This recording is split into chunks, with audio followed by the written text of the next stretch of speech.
যে উম্মত কোরবানি করতে পারবে না, 1450 বছর আগে আমার নবী ওই উম্মতের পক্ষ থেকে কোরবানি করেছেন। নবীজি প্রত্যেক বছর 2টা কোরবানি করতেন, একটা নিজের নামে করতেন, আরেকটা উম্মতের নামে করতেন। আপনারা জানেন কোরবানি ওয়াজিব হয় কার উপরে? যিনি মালিকে নিসাব, 7.5 ভরি স্বর্ণ অথবা 52.5 তলা রৌপ্য অথবা সমপরিমাণ অর্থ যদি কারো কাছে থাকে, তাহলে তার উপরে কোরবানি ওয়াজিব। কিন্তু আমার নবী কামলিওয়ালা সাল্লাল্লাহু আলাইহি ওয়াসাল্লামের কাছে একসাথে কখনোই এত সম্পদ আসে নাই যে নবীজির উপরে কোরবানি ওয়াজিব হবে।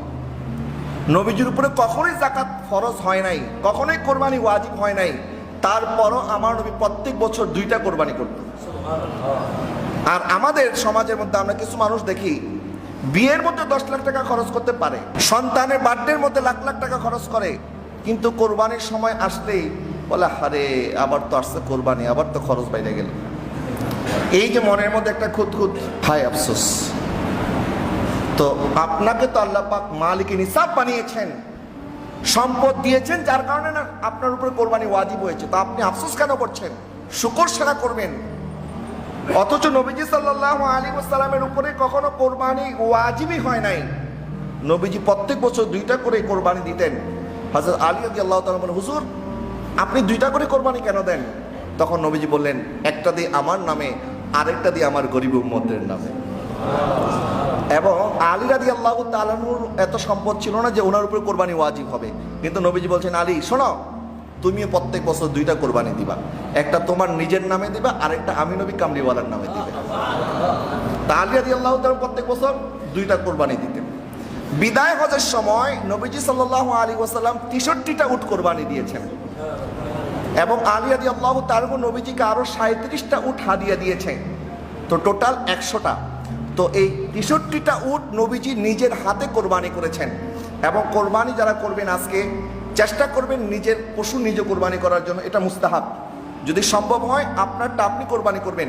নবীজি সাল্লাল্লাহু আলাইহি ওয়াসাল্লাম যখন বিদায় হজের সময় কোরবানি করার জন্য হাতের মধ্যে ছুরি নিলেন, যখন 63টা উট সামনে রাখা হয়েছে, তখন একটার সাথে আরেকটা প্রতিযোগিতা করছে কোন উট কার আগে নিজের জান নবীর কদমে কোরবানি করবে। পশু পর্যন্ত আমার নবীকে চিনে, তাদের অন্তরের মধ্যে পর্যন্ত আনন্দ যে কে কার আগে নবীজির হাত মোবারকের নিচে নিজের জান উৎসর্গ করবে। কোরবানির পশুর মধ্যে প্রতিযোগিতা, এক উট আরেক উটকে ধাক্কা মেরে আগে চলে আসতেছে যে আমার নবী কামলিওয়ালার হাতের নিচে আমি কোরবানি হব। সুবহানাল্লাহ। প্যারে হাজরিন, তো এই কোরবানি নবীজি সাল্লাল্লাহু আলাইহি ওয়াসাল্লামকে জিজ্ঞাসা করা হয়েছিল, ইয়া রাসূলুল্লাহ মা হাযিল আদহিয়ু, এই কোরবানি কি জিনিস? তখন নবীজি ইরশাদ করলেন, ক্বালা সুন্নাতু আবিকুম ইব্রাহিম, এটা তোমাদের পিতা ইব্রাহিম আলাইহিস সালামের সুন্নত। প্যারে হাজির, আজকে আমরা কে বড় গরু কোরবানি দিচ্ছি, কে ছোট গরু দিচ্ছি, কে একটা দিচ্ছি, কেউ 10টা দিচ্ছি। আল্লাহ পাক বলেন, লা ইয়ানাল্লাহু লুহুমুহা ওয়ালা দিমাউহা, তোমাদের কোরবানির কোনো গোশত, কোনো মাংস, কোনো রক্ত আমার কাছে আসে না। বরং নবীজি ইরশাদ করেছেন, যখন জমিনের মধ্যে আমরা পশু কোরবানি করি, পশুর এই রক্ত জমিনে পড়ার আগে আল্লাহ কবুল করে নেয়। আল্লাহ পাক বলেন, ওয়ালাকি ইয়ানালুহু তাকওয়া মিনকুম, বরং আমার কাছে পৌঁছায় তোমার অন্তরের মধ্যে আমি আল্লাহর প্রতি মহব্বত কতটুকু আছে, প্রেম কতটুকু আছে, ভালোবাসা কতটুকু আছে। আপনাদের খেদমতে আরজ করব, আপনারা আপনাদের নিয়তকে পরিষ্কার করে ফেলেন। এই কোরবানি একমাত্র আমরা কার জন্য করব?